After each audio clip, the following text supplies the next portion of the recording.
Hey, folks, today is Thursday, June 11th, 2020, coming up on Roland Martin Unfiltered.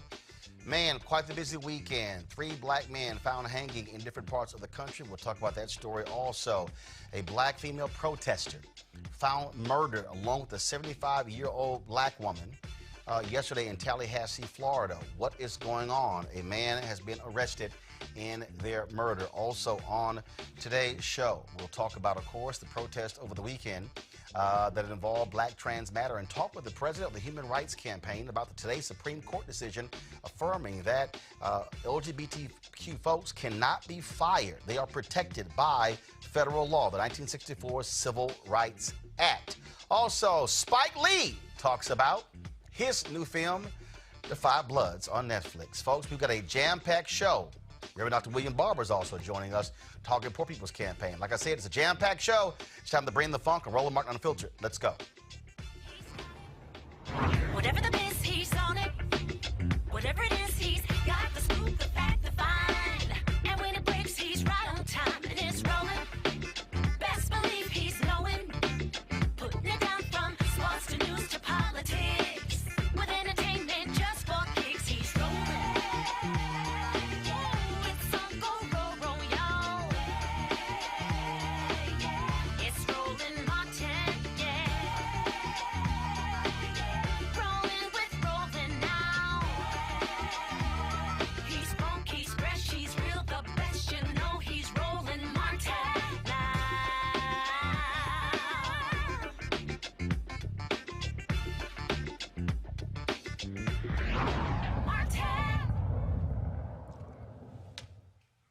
As the nation continues to protest the murders of George Floyd, as well as Breonna Taylor and Ahmaud Arbery, folks, stunning developments over the weekend when Rayshard Brooks was shot dead by police officers in Atlanta. The officer who shot and killed him, the mayor announced he should be fired for excessive force. Folks, this led to protests all across Atlanta. The Wendy's, where it took place, actually was set on fire on Sunday. So apparently what happened was Rayshard Brooks was in his car. Apparently he was asleep in the drive-thru. Wendy's employee calls police. Police comes on, and then they also confront him. Here's body cam footage that was shot that showed exactly what took place.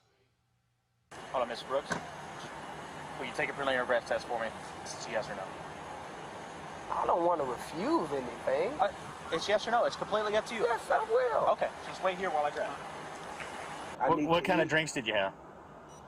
I'm not sure. It's something she ordered. She said top shelf or whatever. Top shelf what? I'm not sure. It was, like I said, it was her birthday, and You had about 1.5 drinks, but you don't remember what kind of drinks they were? no, sir. All right. I really don't, Mr. Ross. All right, I think you've had too much to drink to be driving. So put your hands behind your back for me.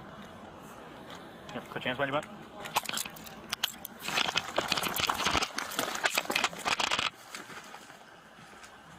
Hey, stop fighting.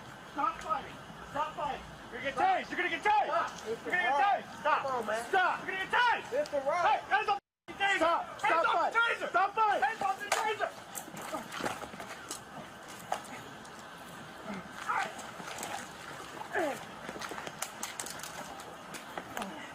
Stop fighting. Taser.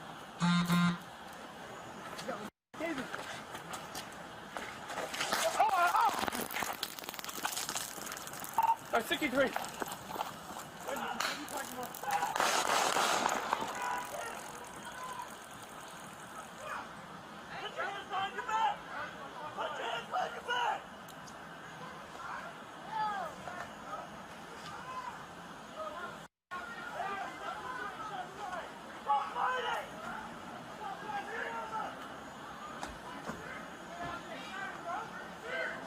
Come on, man.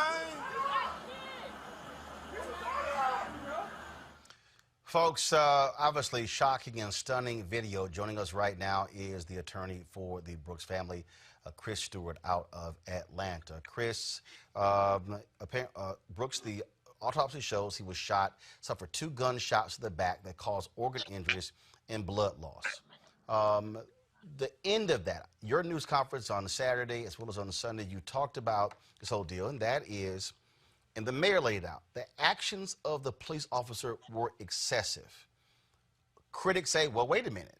Brooks grabbed the taser. He fires it back at them. Explain why you believe these officers were absolutely wrong for the action they took against Rayshard Brooks. What it is in policing is they do a full assessment of the entire situation. They weren't called there for a violent offense. They weren't even actually called there for a DUI. They were called there for somebody sleeping in a car. They got there. The first officer was actually polite, told him to pull to the side and sleep it off or something to that effect. Mr. Brooks complied. Officer Rolfe arrived and began an excessive up to 30-minute field sobriety test, which was just ridiculous. But through all that, Ms. Brooks was still polite, still calm, still understanding, still compliant. They patted him down, so they knew he didn't have a weapon. They took his license, so they have his ID. They have his vehicle, so they know he can't go anywhere. All that factors into what you see happen later.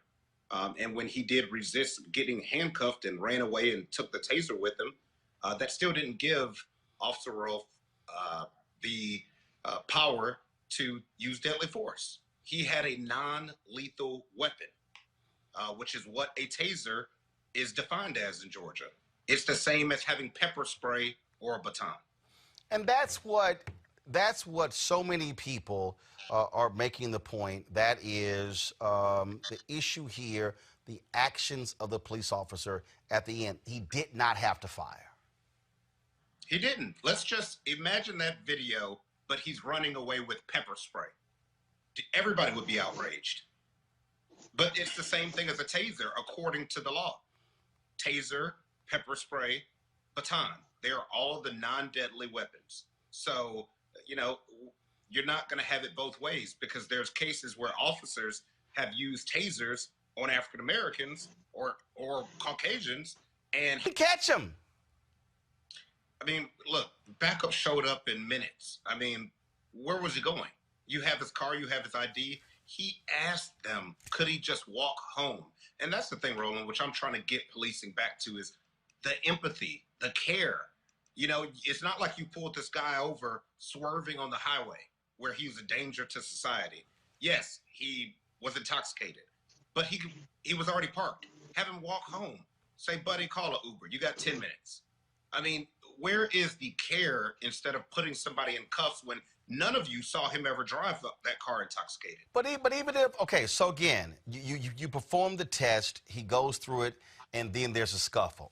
Totally, I get it. Here you are, okay, because you were making an arrest. I get that part. What I still don't understand is when you have these police departments, the guy's running away. We saw the video where he turns around with the taser, but he's running away. You have a weapon, a deadly weapon, to kill. I guess for me is, if you're an officer, it's like at some point you say, is this actually something where I need to kill someone because he resisted arrest because he was drinking? I think that's why the public is so outraged by this. And then we see videos of white folks losing it. One guy had a hatchet, and officers backing up, and that guy's still alive. Yeah. I mean, that's the thing. That officer's life has to be in imminent danger at that moment of death or serious bodily injury. And as he's running off, there was no moment where his life was in danger to that point. And if you watch the videotape precisely, the officer is already reaching for his weapon before he gets the taser pointed at him. So he was already processing, I'm moving to deadly force. Right, That's right. significant. Right, absolutely. So, guys, roll that video back. I want you to roll that video back the last 15 seconds, and you'll see exactly what Chris is talking about. As Brooks is running away, you see the officer grab for his gun. He grabs for his gun. And so he's pulling that out to shoot a man who's running away. We have, of course, a similarity, Chris, and that is Michael Slager. Yeah. Shot and killed Walter Scott. Same thing. Walter Scott was running away. Slager, hung jury on the murder charge in the state, pled guilty to civil rights violations. And that's sort of a similarity. You made a point at the press conference where Slager moved that taser gun. Yeah, I mean that when I first got the current case, that was the first thing that popped to mind. I told myself, I was like, oh my God, another Walter Scott, because you and I we used to talk on the show about Walter Scott when I was handling that, and that one was so disturbing with what occurred, and Slager put the taser closer to the body so he could justify it. And in this situation, when it was first announced that Mr. Brooks, had the taser pointed at the officer or was, aiming it at him, we thought, at least I thought, he was charging at the officer with the taser. But when you see the video, he's just running, pointing it backwards. And at no point could it be justified to use lethal force and not just let him run and catch him down the block. You announced today that Tyler Perry is paying for the funeral expenses of Rashad Brooks, and so we certainly thank Tyler for that as well. Chris Stewart, thanks a lot. All right, thanks, brother. Folks, let's now turn to Randall Ennis. He's a criminal defense attorney and former police officer.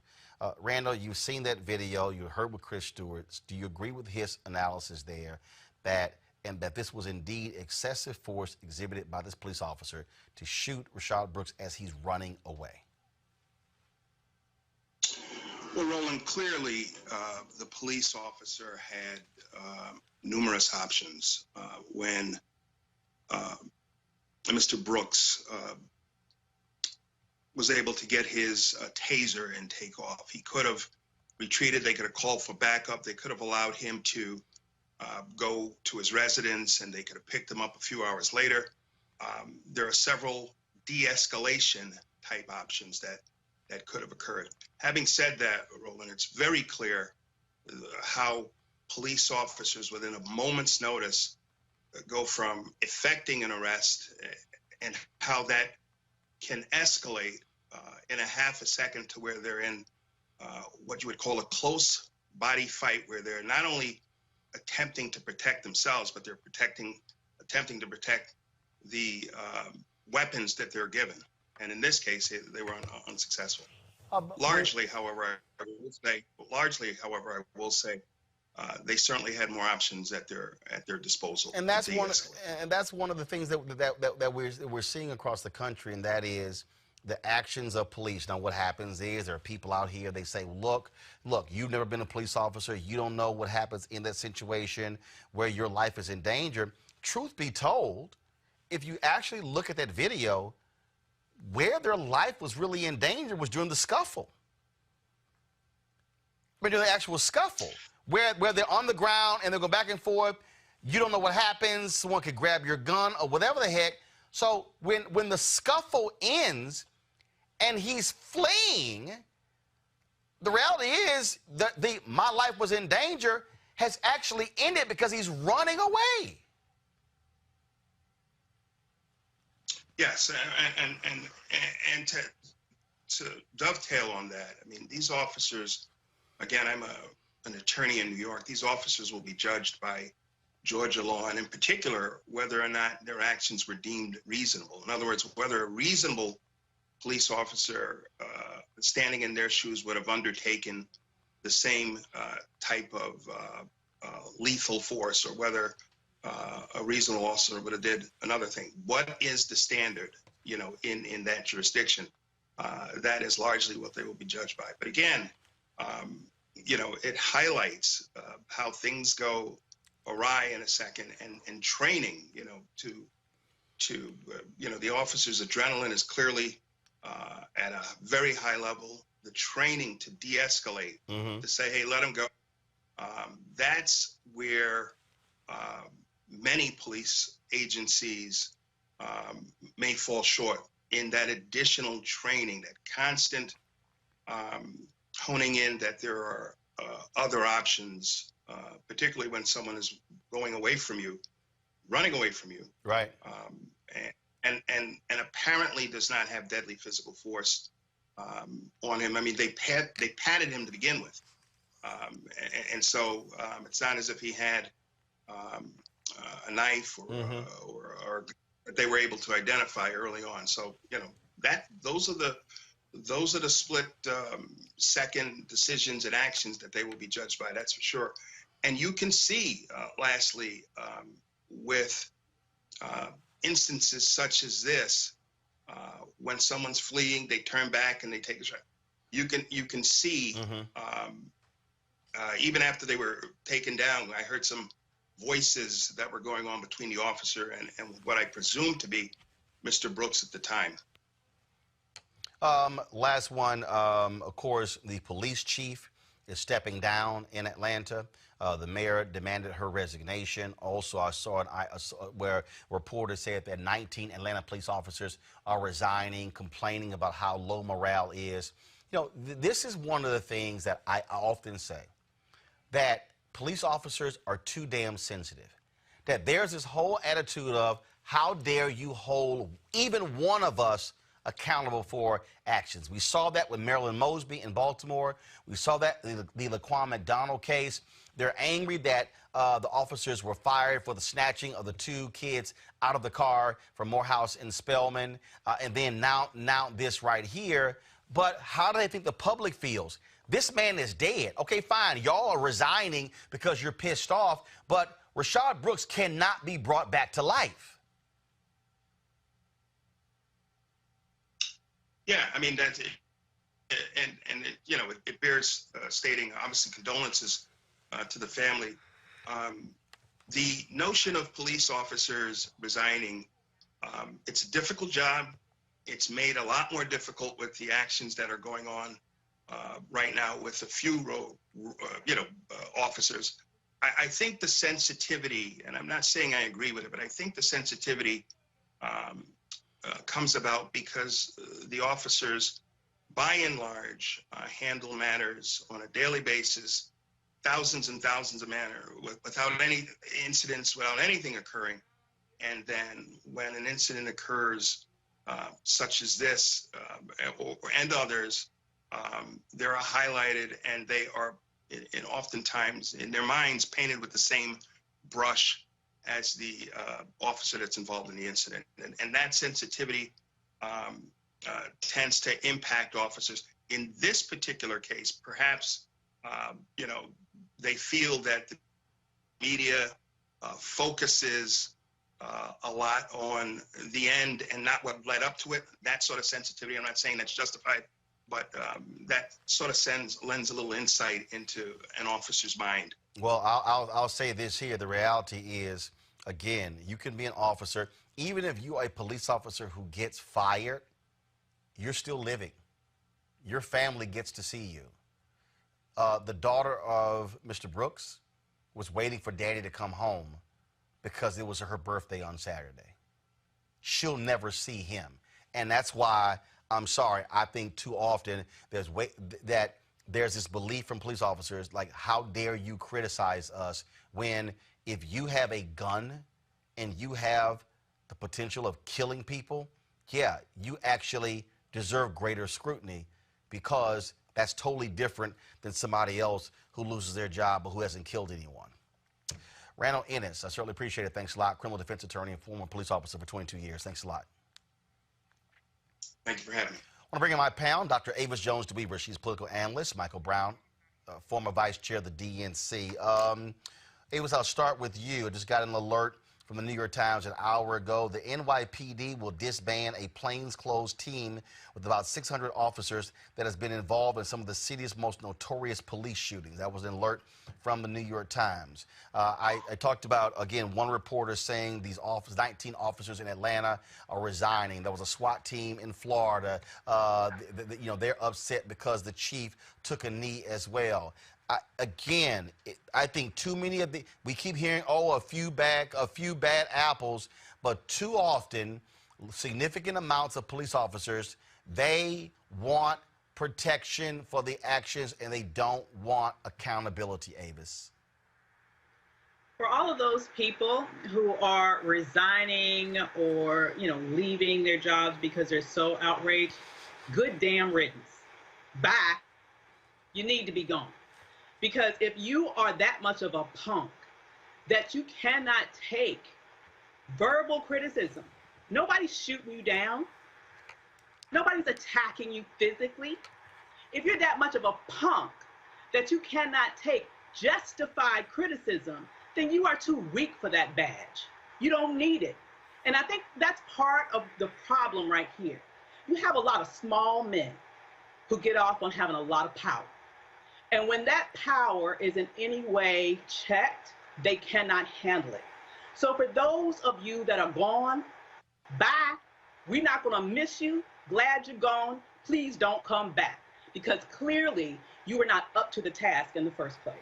Look, Michael, I get it. I totally get it. Police officers have extremely dangerous jobs. They are going into situations that are dangerous, but they also have massive amounts of protection as well. The law is how it's situated. And what you hear people saying is your actions have to be different. And again, the actions of a police officer can lead to the death of someone, Michael. That's the difference. It's absolutely the difference. And until behavior changes, this is going to continue. Now, as a former legislator, I get it. You can move money around. You can certainly take some money out of the police force, put it in different social services programs, jobs programs. Yes, of course you can do that. Cities across America can do that. But until you put behavior on the table and how you make sure that people think about their actions before they pull a trigger, you have to put their pensions on the table. You have to put their legal representation on the table. Then who's that's paid for, whether it's the taxpayer, or their families. You have to put things on the table that will make people think about their behavior, just like the Me Too movement. As men started having to change their behavior, before their behavior changed, as they were doing stupid stuff in the office, all of a sudden they were losing their jobs. All of a sudden they were ridiculed publicly. And then hopefully then behavior will change over time. So until there's strong deterrence, it doesn't matter how much money you move around, doesn't matter what you do legislatively, it's going to be very difficult to change these patterns. It is. And at the end of the day, you have to have a change in police actions. And again, this is where I say, fine, you want to quit? Quit. Let's go find 19 more people who know how to behave as being police officers. Let's actually begin to retrain officers where your first instinct is to not shoot and kill. And look, I get it. They're trained to shoot and kill. But a person running away from you is completely different than a person running towards you. Absolutely. And again, the standard, I think, that is in the law, and keep in mind, police officers know that the standard is much different for them. So that's why they think, well, if this happens, it'll be okay. I'll be fine. Maybe I'll get reassigned, but nothing drastic will happen to me. Even the standards have to change because police are held to a higher standard. They're carrying a gun. They have a badge. So the whole process has to change. And again, I'm not saying that folks shouldn't legislatively try to change things relative to economics. Very important. But until you put things on the table to make police officers think twice, these things are going to continue. Well, let's go to this other story, which is quite stunning. 19-year-old Olawatoyin Salau, or Toyin, as she was known, who recently sought justice over police killings, has been found dead after going missing on June 6. Her body was found in Tallahassee, Florida. Also, the body of 75-year-old Victoria Sims was also found. And 49-year-old Aaron Glee Jr. has been taken into custody, even though authorities are not clear on whether the two deaths are related. Here's a video Toyin posted on social media just days before she went missing. Nah, can't nobody silence me. I just want it's not that all lives don't matter, but right now, our lives matter. Black lives matter. Yes. Black trans lives matter. Yes. Trans lives matter. Yes. Because guess what? We all minorities, but right now, like, let's focus on the person who got killed. Tony McDade was a black trans man. Okay? We're not doing this. We doing this for him. We doing this for our brothers and our sisters who got shot, but we doing this for every black person. Because at the end of the day, I cannot take my fucking skin color off. I cannot mask this shit, okay? Everywhere I fucking go, I'm profiled whether I like it or not. That ain't right. Like, I'm looked at whether I like it or not. That ain't right. First of all, I want white people to realize their fucking privilege. Yes, ma'am. No one can look at you and tell anything about you unless you give them that information. Wherever the fuck I go, I'm profiled. Look at my fucking hair, look at my skin, bruh. This shit, I can't take this shit off. So guess what? I'ma die about it. Yes. I'ma die about my fucking skin. You cannot take my fucking blackness away from me. My blackness is not for your fucking consumption, nigga. It's not. It's not. Okay? It's not. And y'all need to listen. It's like I said, it's okay to be angry. Use wisdom. Don't move stupidly and get yourself hurt. You already seen, we all in this together. I didn't mean to like divide anybody. We all in this together. My brother who got, he got ran over. Y'all need to know who the fucking enemy is. Sometimes I get mad, but I'm not trying to divide nobody. Y'all need to remember who fucking enemy is. It's racist Tallahassee. White racist Tallahassee. Say it again. Because those are the niggas that ran our fucking brother over. So y'all need to keep that in mind. The same energy that we had when we were walking the fucking streets, keep that with you at all fucking times. Don't let nobody take away your blackness from you. Your blackness is not supposed to be subdued at all. It's not. Oh, she was 19 years old. And one of the things that I think and again, we don't have all of the details from police in terms of what happened. There have been some reports that say that she was sexually assaulted before she was killed. We don't know how she was killed. We don't know if she was shot, if she was strangled. We don't know any of that. All we do know is that her body and that of this 75-year-old AARP volunteer, both of those bodies were discovered last night. It is beyond a sad story. And one of the things that we have to remember, and a lot of Black Lives Matter protesters have said this to me over the years, that we have to realize that when people are out there protesting, their faces are being seen and they're being noticed. Look at the number of Black Lives Matter activists in Ferguson who have died. Many say suspiciously. When you have King Seals, who died in a car burning. Others supposedly committed suicide. And so these things have been taking place consistently for a long period of time. And so we're waiting to get more information on exactly what happened to her to figure out. But again, just a tragic, tragic story. A 19-year-old sister who, man, was out there protesting, who now is no longer with us, folks. Two black men. Let's go to another story. Two black men were found hanging from trees within the last 2 weeks. In Palmdale, California, 24-year-old Robert Fuller was found hanging from a tree outside City Hall last week. Officials initially suggested Fuller died by suicide, but the circumstances resemble a recent death in nearby Victorville, about 45 miles away. Now, days earlier, the body of 38-year-old Malcolm Harsh was found in a tree outside the city's library. The San Bernardino County Sheriff's Department says it does not currently suspect foul play, but both families are skeptical.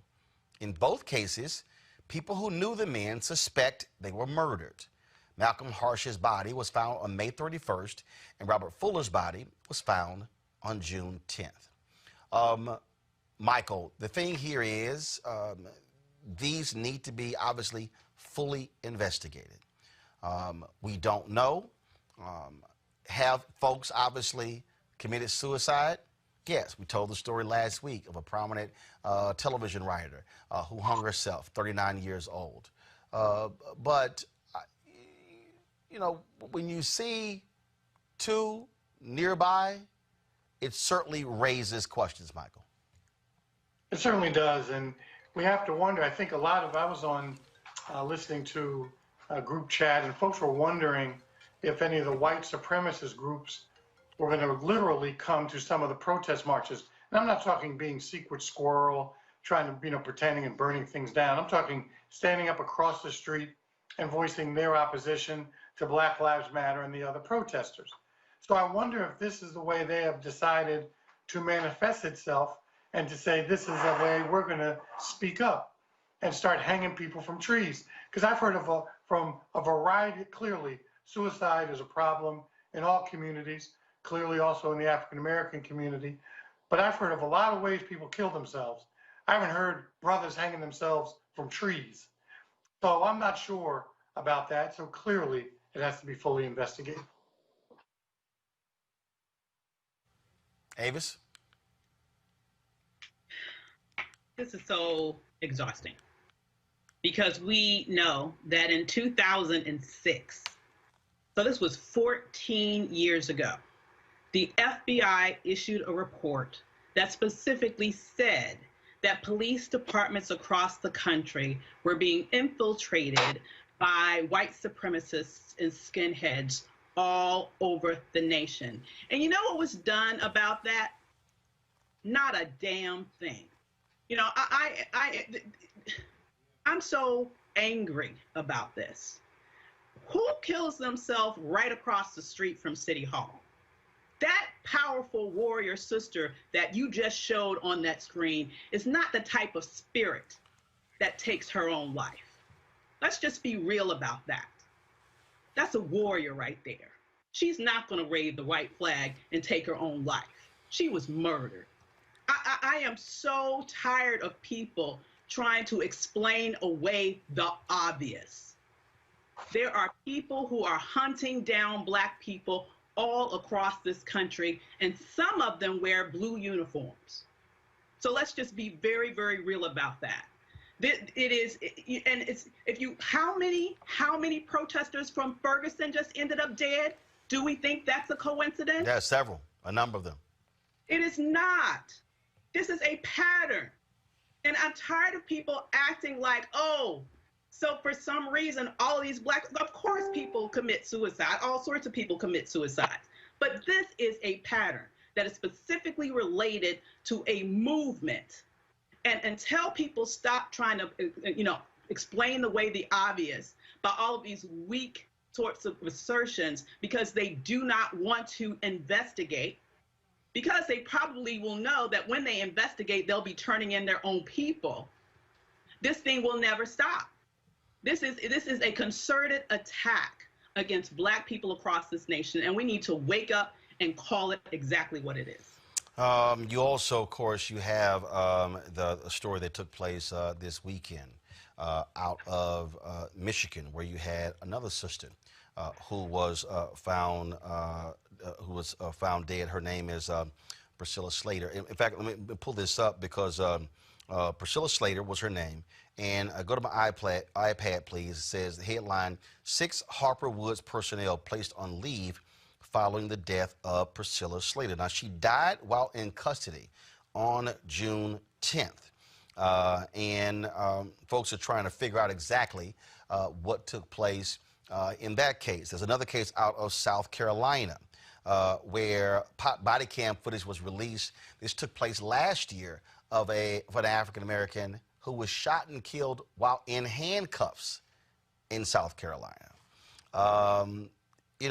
When you begin, first of all, and I'm not saying it's the panacea, but this is also why you have to have as much video as possible, Michael.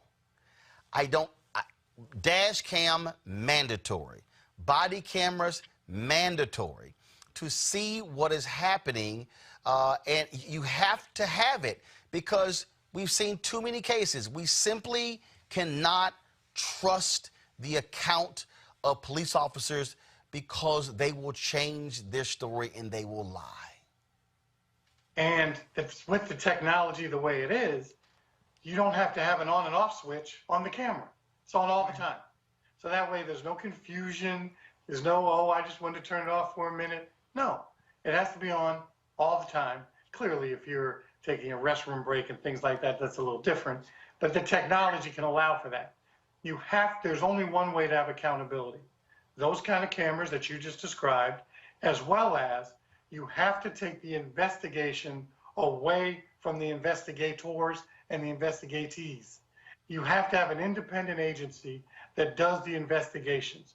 You can't have folks investigating themselves. It doesn't work. It doesn't work in sports.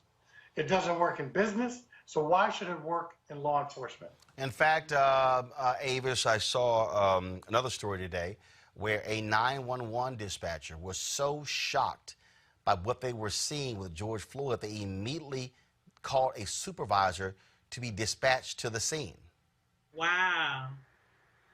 Wow. Yeah. Well, you know, I'm glad that there was someone in the entire system that gave a damn, okay? Because what happened with Mr. Floyd was just absolutely atrocious. I know I just saw recently a new video that is of a separate person who apparently they came up after Mr. Floyd was dead. And it showed how long his murderer still sat there on his neck with his hands in his pocket. In fact, I'm going to read this here. It says a 911 dispatcher, go to my iPad, please, watching real-time footage of George Floyd's arrest in South Minneapolis was so alarmed by police officers' actions that she called a supervisor who did not immediately respond to the scene, according to a newly released phone recording. The recordings of a phone conversation between the unidentified dispatcher and a Minneapolis police supervisor were released on Monday on the city's website. They raised more questions. This is what the quote said. I don't know, you can call me a snitch if you want to, but we have the cameras up for Squad's 320's call. And I don't know if they had to use force or not, but they got something out of the back of the squad, and all of them sat on this man. So I don't know if they needed you or not, but they haven't said anything to me yet. Yeah, they haven't said anything yet, just a takedown, which doesn't count, but I'll find out. The supervisor responded, no problem. We don't ever get to see it, so when we see it, we're just like, well, that looks a little bit different. But the dispatcher said, sounds good, bye. Wow. My goodness. They knew it was wrong. And then it sounds like the supervisor was like, oh, well, you know, that whole department just needs to be cleaned out. Everybody needs to be fired, and they just need to start all over. That's ridiculous. Everybody needs to go. Bye. It is, again, it's all quite different. And when you talk about this reaction that we're seeing across the country, how folks are responding, you also, of course, have athletes who are getting involved and using their voice as well. I want to bring up my next guest is Reverend Dr. William J. Barber, of course, with the Poor People's Campaign, Black Lives Matter Plaza folks. Actually, first of all, this weekend, the Poor People's Campaign, they're going to be very much involved in their digital gathering, and that's going to be taking place. Not only that, what's going to happen is Black Lives Matter Plaza was transformed into a church on Sunday morning with thousands of mostly African-American worshipers praying, protesting, kneeling, and dancing near the White House after marching from the National Museum of African-American History and Culture. It was one of the largest faith-based events in the 17 days of protesting. Organizers said that was because of extra caution in the African-American community, which has been, of course, hard hit by the coronavirus pandemic. Reverend Barber, of course, is the president of the Repairs of the Breach. Reverend Barber, before we talk about the Poor People's Campaign, I do want to ask you about this here. Folks, go to my iPad.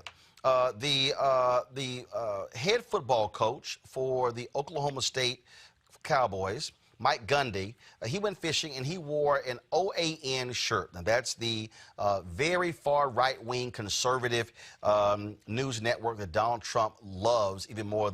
And so this brother, who is who's a leading rusher in the nation, he tweeted, I will not stand for this. This is completely insensitive to everything going on in society, and it's unacceptable. I will not be doing anything with Oklahoma State until things change.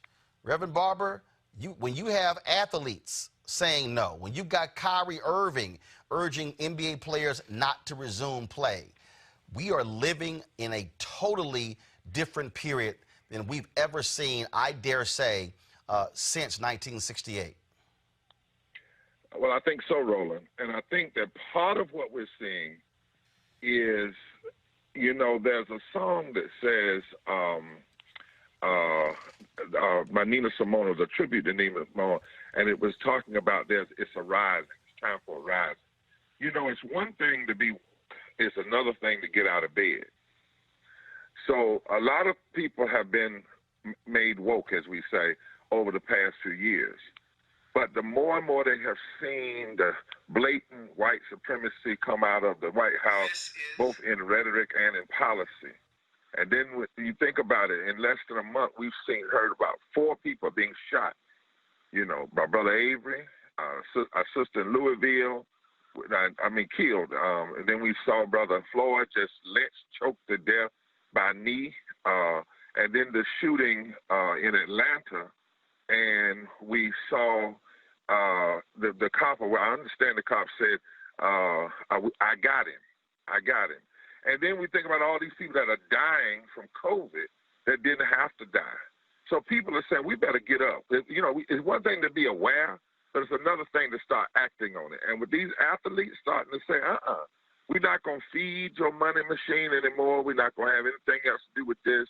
It is an important moment. It is an important moment in our history. It's a moment long overdue. It's a powerful moment. And it's a moment also that why we need to put, an agenda around it, and a clear one, which is one of the reasons why we're doing what we're doing this coming Saturday. When you talk about that, look, you wrote a book called The Third Reconstruction. I argue with all the things that we have seen in the last 3 weeks, with the protests continuing, with it just gathering, then you begin to see the actions of corporations. Then you begin to see, again, the disbanding of this undercover police unit in New York, some 600 officers. When you begin to see these mayors now trying to move with executive authority, executive orders, the New York State Assembly are passing their laws last week, all of a sudden, these things are moving. These things are all moving because of what took place on today, 3 weeks ago in Minneapolis, to George Floyd, what took place to Breonna Taylor, what took place to Ahmaud Arbery. That's why I say this is the reckoning, and this is truly, I think, the beginning of what is a third reconstruction. Explain to people what that means, what a third reconstruction looks like and entails. Well, the third reconstruction, I think that language is right. I think that it did happen because of all of those events, but also because of all the groundwork that's been laid, just like with the first Reconstruction, which came out of slavery right after the Civil War. You had black people and white people, actually, who joined together and began to fight for political power and for fundamental change in this country. They rewrote state constitutions. They changed education laws. They changed criminal justice laws. They changed voting laws. And now, in that Reconstruction also, Roland, you had a backlash. And the backlash always started with rhetoric. It included tax cuts. It included trying to undermine voting rights. And it included trying to rewrite criminal justice laws, many of the things that we see happening today. Then after that Reconstruction ended around the late 1880s, you had a second Reconstruction. Many people like to say it began with the Brown versus Board of Education decision and went all the way through 1968, the death of Dr. King and Robert Kennedy and others. Again, what you saw was a fundamental shifting in laws, civil rights laws, voting laws, addressing poverty and those issues. There was addressing the war. There was a demand from the people. And in some ways, this modern civil rights movement started, with the impetus of the death of Emmett Till. His grotesque picture in an open casket, his mother allowed to happen, pushed Rosa Parks and others to say, if you kill Emmett Till, we're going to take out the whole system of Jim Crow. And that's what Reconstruction is about, is a fundamental reordering of society, reconstructing it more toward the ideals that we often say a lot about, but we're not there yet in terms of more perfect union. I think when we look at all the activity, Black Lives Matter has been organized for a long time, Poor People's Campaign a long time, Sunrise Movement for a long time. All of these groups have been pushing a new consciousness, and then you have this COVID and the deaths and the fact that they were caught on camera. All of those things together have pushed folks to a moment to say, listen, there needs to be a major restructuring of our society, whether it's dealing with racism, whether it's dealing with poverty, whether it's dealing with voting rights. And I hope that politicians, particularly Roland, recognize what this is. This is not a time to tinker around the edges. This is not a time for just little tinker reform. This is a time for reconstruction, dealing with things that should have been dealt with a long time ago, and reordering of society. And we're going to have to be very focused in this moment. And one of the things we have to make sure in this moment is that the ask is not too small and the focus is not too little. What I mean by that is the focus on George Floyd's death, the focus on Rashad's death, the focus on Breonna's death, the focus on Brother Avery's death. All of those are focused on death, death by police, i.e. death by the state. But we also have to broaden that and say that that's not the only death that's going on in society. That's not the only thing that's killing black people. So we're going to have to put a death measurement on how many black folk died from COVID that didn't have to die, how many people are dying for the lack of health care, how many people are dying from poverty, how many people, black people, people of color, and even our white allies, because that's where reconstruction happens, when people begin to see there's something fundamentally wrong with the society. And by the way, Roland, when all of this upheaval starts, that the Declaration of Independence says when there has been a long train of abuses, the people are supposed to alter the government. That's actually what the Declaration of Independence says. I want to read this, Reverend, because I think it applies to what you're doing this weekend and this whole conversation. This is the speech that Dr. King gave on the Montgomery steps after the Selma to Montgomery march. Everybody talks about Bloody Sunday. Everybody talks about the march from Selma to Montgomery. But this is what he said, and I've never forgotten this because the media plays a role in this. Dr. King said, quote, "Toward the end of the Reconstruction era, something very significant happened. That is what was known as the populist movement.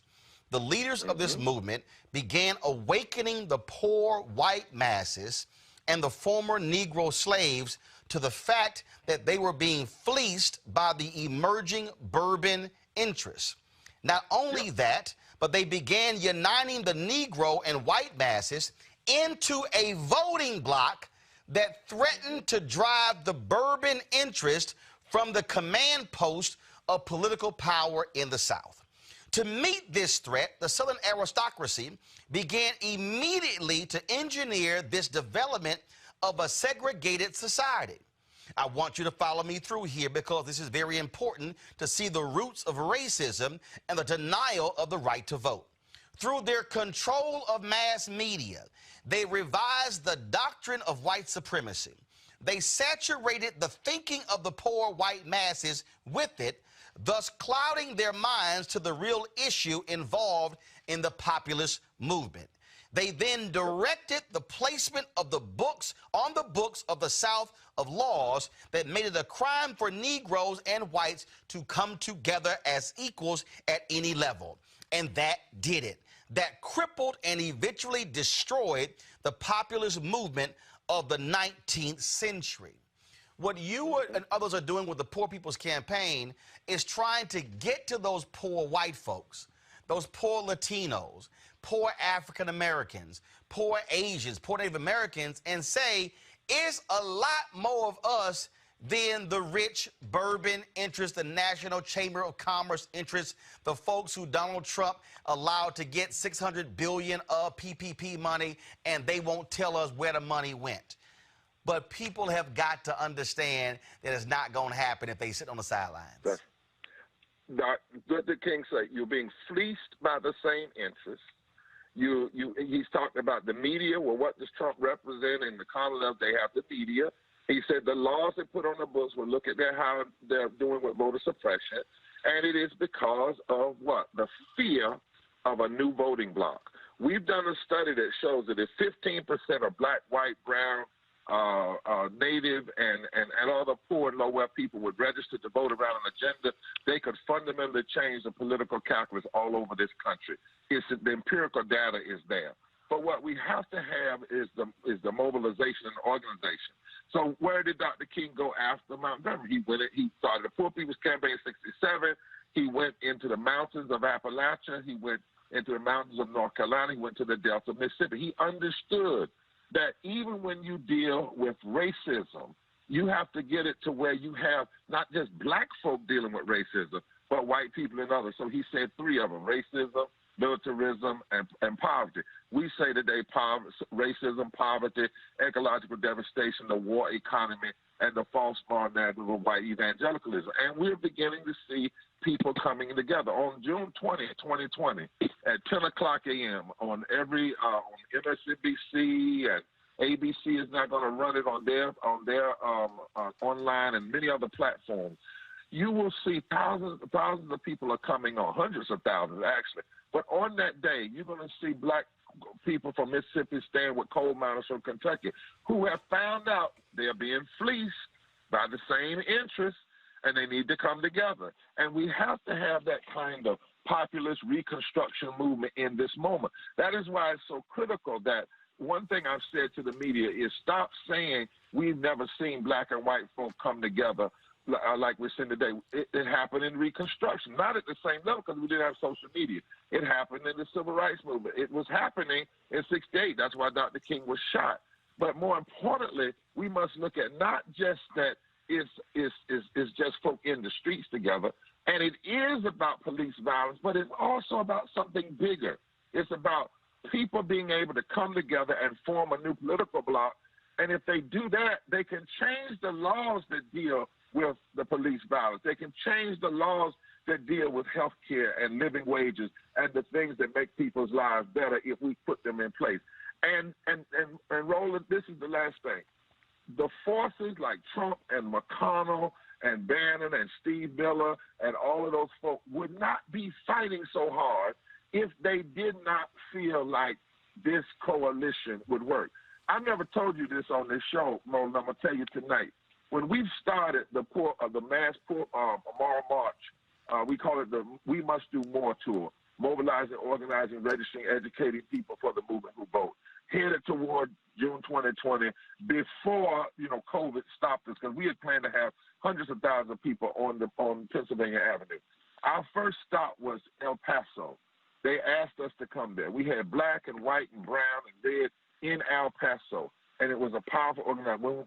When we planned to go there, I got a message, a crazy message that said, if you come here, we're going to make sure you choke on your own vomit, on your own blood. But I actually knew that if somebody was that crazy to send that, they recognized the power of this block down. And Dr. King was shot and others were killed to stop this block. But today we have the possibility of building, and which is also why, and I've shared this with you on occasion, we did a little something different with the Poor People's Campaign this time. Instead of just trying to bring people to D.C. to stay forever until things happen, we formed state organizations, state committees. So we have permanent organized committees. So you could take out somebody, but you can't take out the whole movement. You see what I'm saying? Yep. Organizing. We focused on voting rights. We've done the voter participation and the numbers. We put together a budget. We put together an agenda. And Saturday is about putting a face on it. So if people can see it's black and white, it's brown, it's native, all coming together, recognizing they've been fleeced by the same bourbon, economic, greedy interests. But as you said, there are more of us than there are of them. Now, if just 15% of the 140 million poor and low-wealth people will organize and come together around an agenda, it changes everything politically in this country, and especially in the South. PoorPeoplesCampaign.org. Folks, sign up 10 a.m. on Saturday. We'll be live streaming it as well. Reverend Barber, we appreciate it. Thanks a lot. Thank you, Don. God bless. Well, thank you. I want to go back to my panel here with Avis and Michael. And I want to, you got some people sitting here running their mouths on YouTube saying, oh, the hell with poor whites, it needs to be all black. Let me be real clear, Avis, okay? And I have no illusions. Corporate America and politicians are responding this quickly to the protests in the street because they're seeing white people. We know. We heard it from SNCC leaders. That was one of the deals. Oh, yo, don't be inviting these white kids down as freedom riders because if one of those white kids get killed, what's going to happen? Then, of course, critics said, well, all of a sudden, a white kid dies in the South and all the federal government's going to come flying in. Okay, yeah. Because the reality is we understand this country. We understand whiteness and how whiteness is protected in America. But we better understand, and let me be real clear.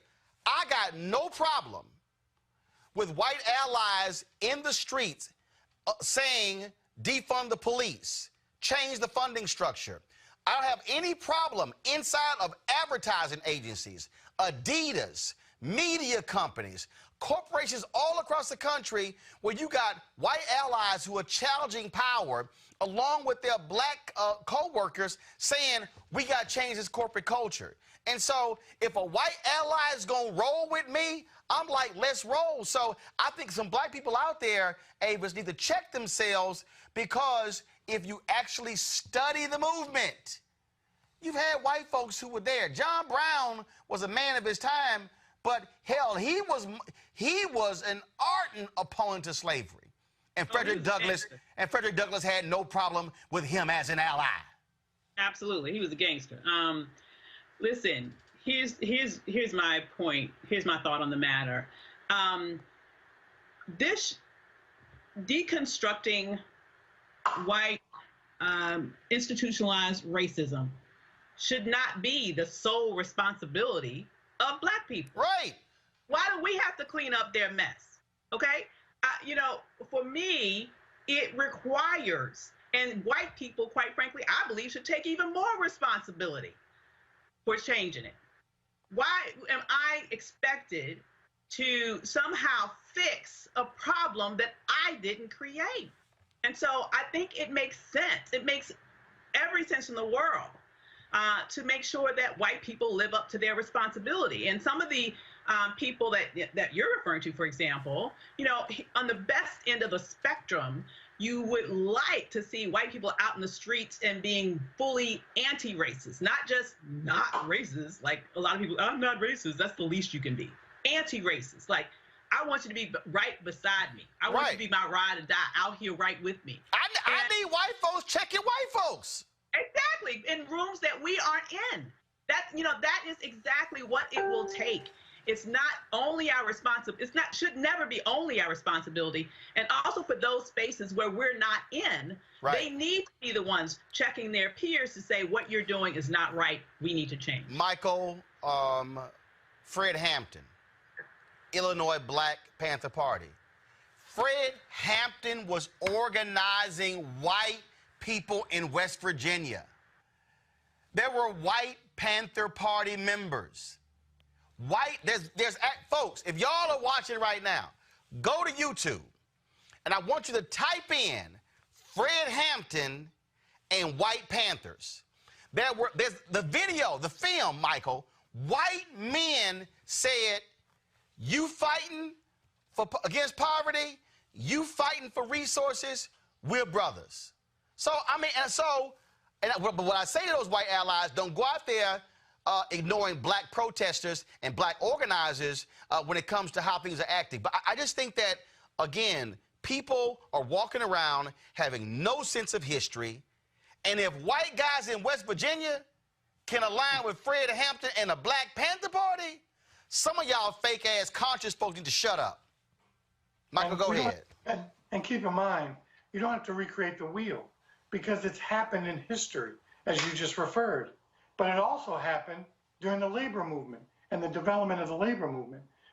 Several African-American organizations, including the National Urban League, were linked in partnership with labor movements, which obviously were traditionally white blue-collar workers and African-American blue-collar workers. So we've done it before. We don't need to start from scratch. It just takes the will to do it. That's all. If that's all, got to go to a break. We come back, we're going to tell you about today's Supreme Court decision saying that LGBT folks can't be fired because of their sexual orientation. But it was a law that black folks fought for. They made it happen. I'll talk with the head of the Human Rights Campaign, a brother, first in their history, who said black people, that the LGBT movement stands on the shoulders of black people. Y'all do not want to miss this conversation, plus my interview with Spike Lee. That's next on Roland Martin Unfiltered. You want to support Roland Martin Unfiltered? Be sure to join our Bring the Funk fan club. Every dollar that you give to us supports our daily digital show. There's only one daily digital show out here that keeps it black and keep it real as Roland Martin Unfiltered. Support the Roland Martin Unfiltered daily digital show by going to RolandMartinUnfiltered.com. Our goal is to get 20,000 of our fans contributing $50 each for the whole year. You can make this possible. RolandMartinUnfiltered.com. Hey, fam, we support black-owned businesses, obviously, and so check out these headphones by Ceek. Mary Spio, a sister, she is the designer, the inventor, the creator of these unbelievable great headphones, 360-degree sound 4D headphones. If you do gaming, you can use these headphones. You can actually talk. There's Bluetooth as well. Unbelievable. And so they got a partnership with us, folks, and that is you have a promo code. If you buy these headphones, you get a discount. Go to Ceek.com and use the promo code. Right there, you see it, RMVIP2020. RMVIP 2020. And so we certainly want to thank Mary Spio and the folks at Ceek.com. Folks, the Supreme Court handed a huge victory to the LGBTQ community today in a 6-3 decision that an employer who fires a worker for being gay or transgender violates Title VII of the Civil Rights Act, which already protected people from employer sex discrimination as well as discrimination based on race, color, religion, or national origin. I talked with Alfonso David, president of the Human Rights Campaign, the first African-American to lead the largest LGBTQ civil rights organization, about what this means. Alfonso, glad to have you here, Roland Martin Unfiltered. Thank you. Thank you for having me. This is obviously a huge decision by the here. Guys, I need y'all to fix that video, please. I want to go to my panel, but because we got to play this video. I want to go to my panel. Michael, your thoughts about the Supreme Court decision. Conservatives, they sure thought that they had this thing in the bag. Well, it's interesting. Anytime there are some of these close calls, it seems that Chief Justice Roberts seems to be taking the left side. I can't imagine anyone expected Gorsuch, though, to go with the majority. So clearly, sometimes right wins out, and that clearly that's the case in this decision. Avis. Yeah, it is.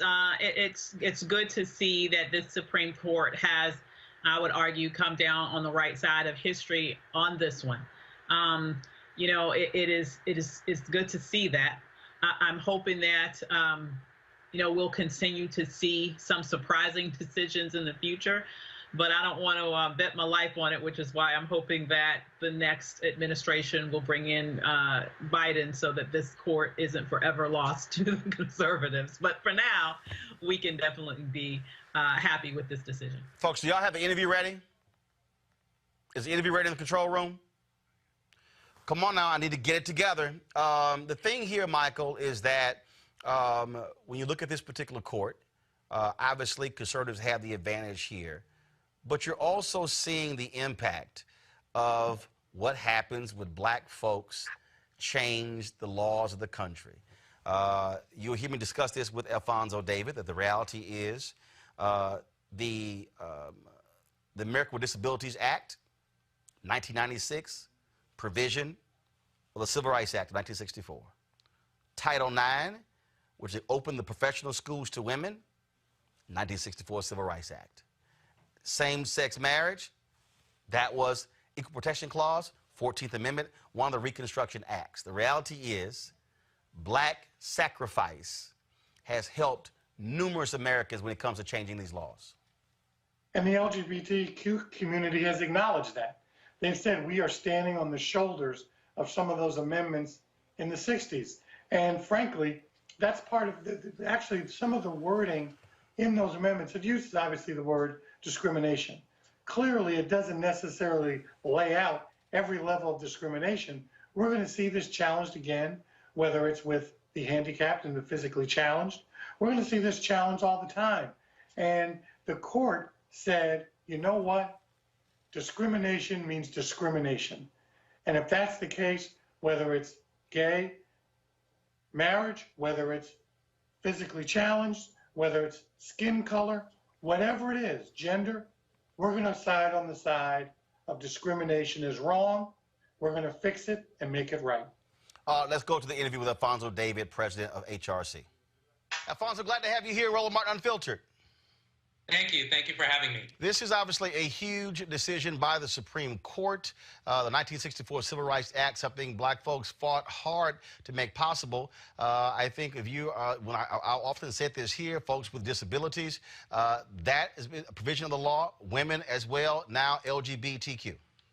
Yes, absolutely. So today's decision from the Supreme Court affirms what we have known for 20 years, that LGBTQ people are protected by federal anti-discrimination laws, and specifically Title VII, and that is what the court affirmed today. And Roland, we all know this all too well. If you're LGBTQ and you're also a person of color, you're hit twice.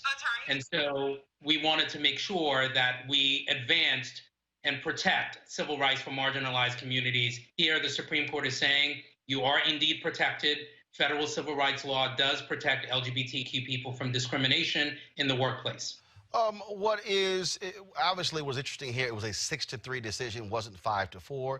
To have Neil Gorsuch as well as John Roberts both writing for the majority, that has obviously outraged many social conservative, a lot of white conservative evangelicals, because they felt by having Neil Gorsuch in that position, the seat that Obama should have gotten for Merrick Garland, then having Brett Kavanaugh, that they were assured that they would be able to prevail in these type of cases. Yes, I think many people are surprised, but I think we should be heartened by this decision. You have the Chief Justice and Gorsuch that are advancing the rule of law, that are respecting the rule of law. The court decision is 172 pages long, but a part of the decision that I want to highlight for purposes of this discussion are certain provisions in the decision where the court says the black letter law, it's clear that LGBTQ people should be protected under Title VII. But in addition to that, we have all of these court decisions. We have decades and decades of court decisions that have effectively said, you are protected from discrimination based on your sexual orientation or your gender identity pursuant to the definition of sex. And they respect the stare decisis. They respect a judicial precedent. And we know from things that the Chief Justice has written that he wants to make sure the court is respected. He respects stare decisis and judicial precedent, and that is what we have today. Well, and it was interesting. I saw a tweet by Ari Fleischer who said it was boggling to his mind that folks would disagree that you can't fire somebody because they're gay. And I'm going, all right, what are you talking about? That's literally the argument of many white conservative evangelicals and social conservatives. I mean, that's literally their argument. It's not only their argument, but that's what the defendants, in this case, the appellants, argued in front of the Supreme Court. They said, we believe that employers should have the right to fire LGBTQ people from their jobs, and we, as employers, should have no liability under Title VII. That was their argument. And this is not unique, unfortunately. In 29 states in this country, there are no state law protections. None. That protects LGBTQ people, comprehensive protections that protect LGBTQ people from discrimination. So we need to do a lot of work culturally to educate people as to why it is important that LGBTQ people are protected. But there is also a very important point. 70% or more of people in this country believe that LGBTQ people should be protected. We do have the remaining 25 or 30% that either have not opined on the question or feel differently. And so we have some work to do with those folks. But ultimately, the objective here is if I'm protected from discrimination as a gay man, it doesn't threaten you as a non-gay person in the workplace. One of the things that, again, I started at the top that way because, look, you're the first African-American leader of HRC. And we've done numerous discussions on this show where I've had brothers and sisters who are same-gender loving, who have made the argument that there needs to be much broader equality even within the LGBT movement. And this, again, in this particular law here, it's based upon that 64 Civil Rights Act. If you go back to same-sex marriage, that goes back to the Equal Protection Clause. And so all of those things African Americans were fighting for, it's so many others are benefiting from. Are you also making the point within the movement that, look, listen to the concerns of what black folks out here are saying, because they've been fighting for these issues that people are benefiting from? Oh, absolutely. The LGBTQ civil rights movement stands on the shoulders of black civil rights leaders. Let's be crystal clear. And the LGBTQ civil rights movement, in fact, was created because of black and Latinx transgender members of our community who fought against police brutality. So it is not a zero-sum game. You mean Stonewall? You mean Stonewall? Stonewall? Yeah, absolutely. Stonewall, the Compton's cafeteria in California, those were black and brown folks who were fighting against police brutality. That's why we have the modern LGBTQ civil rights movement. It wasn't because of non-black people or non-Latinx people, but in fact, Latinx and black people fought against police brutality. That's why we have the modern civil rights movement for LGBTQ people. We stand on those shoulders, and we also stand on the shoulders of Martin Luther King and Rosa Parks and others that have been fighting against injustice. We are all operating under the same construct, the U.S. Constitution, equal protection under the law, liberty and justice for all. And those principles apply to me as a gay man. They apply to me as a black man. And the fight for justice and the fight for equality is one and of the same, but we have to remember that we stand on the shoulders of giants that came before us, many of them black and brown. I have to ask you, we're seeing what's happening in the streets. I mean, where my office is, we literally, we can step out and 50 steps, we're standing on Black Lives Matter Plaza. And we're seeing what's happening all around the country. We saw this weekend massive protest in Brooklyn, where they were saying that black trans lives matter as well. And yes. Do you believe that what's happening in this country right now, do you believe that it is different? I saw a John Ridley article over the weekend in Deadline.com that one of the reasons you're seeing it differently is because the number of white faces, allies, who, frankly, black folks have been educating on these issues, who now are coming around and realize, oh, this really is an issue. And corporations are going, oh, my goodness, what the hell? Now you got black folks and white folks aligning, and you're seeing this reaction that I don't think we've ever witnessed this much movement in 3 weeks. I completely agree with you. What we are experiencing is a transformative time in our country. And the reason why it's transformative is because black people have said is enough. We are not going to accept the status quo. We are going to push back against a system that was created to oppress us. And we are going to push for a system that is inclusive. And the second point that you made is not only black and brown people who are fighting for change. The folks that are marching also include a lot of white people that are pushing to make sure there is change. And importantly, young people who were not around for Rodney King. They were not alive. They don't remember that. But they do remember what's happening today with George Floyd, Breonna Taylor, and others. And they're saying that's not acceptable. And so that is one of the reasons why this is so different than other movements in the past. But speaking of that, one of the things I have also said is that protests in the streets, that's one thing. But then mobilizing folks to begin to create the policy changes is another. And so as someone who leads the largest LGBT organization in the country, what are you telling people who are watching what's happening, who may be speaking up in corporations to ensure that this thing doesn't peter out in 3 or 4 months or in 6 months, that really what we should be thinking about this as a moment as if this is a third Reconstruction, Well, you had the first Reconstruction from 1865 to 1877, that second Reconstruction from 1955 to 1968, and this is the third Reconstruction. Yeah, first, what I've been saying is, to your point, peaceful protesting is certainly essential for change, but we also need voting. We need to make sure our voices are heard at the ballot box. And what we're seeing in certain states, Georgia is one example, Wisconsin is another, the rights of marginalized communities and minority communities have been suppressed. So we have to fight back to make sure our voices are heard at the ballot box. We have to make sure that we have options that are available to us in addition to in-person voting. That's first. Second, we do have to make sure that we support policy changes.